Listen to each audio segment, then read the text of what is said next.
পড়ছি কবি শুভ দাশগুপ্তর লেখা কবিতা মেঘ বলল। মেঘ বলল যাবি অনেক দূরের গেরুয়া নদী, অনেক দূরের একলা পাহাড়, অনেক দূরের গহন সেবন, গেলেই দেখতে পাবি।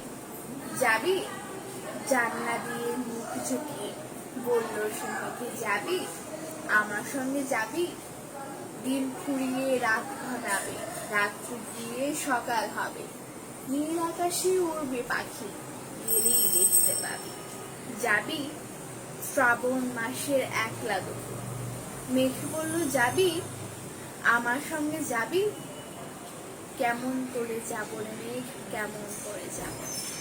নিয়ম বাঁধা জীবন আমার, নিয়ম ঘেরা এধার ওধার, কেমন করে নিয়ম ভেঙে এ জীবন হারাবো। কেমন করে যাব রে মেঘ, কেমন করে যাব।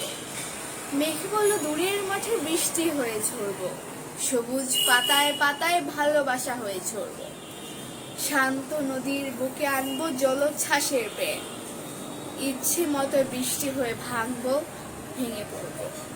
এই মেঘ তুই যাবি আমার সঙ্গে যাবি।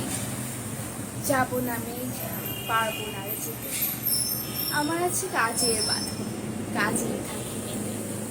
কেবল যখন ঘুমিয়ে পড়ি তখন আমি যাই, সীমার বাঁধন ডিঙিয়ে দৌড়ে এক ছুটে পালাই, তখন আমি যাই।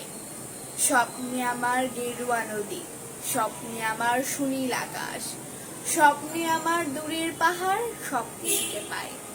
জাগরণের এই যে আমি কৃতদাসের মতো, জাগরণের এই যে আমি এবং আমার জীবন, কাজ অকাজের সুতোয় বোনা মুখোশ ঘেরা জীবন।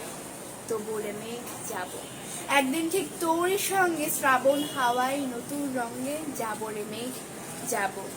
সেদিন আমি শিমুল পলাশ ভিজবো বলে যাব, পাগল হাওয়ায় উতল ধারায় আমায় খুঁজে পাবো।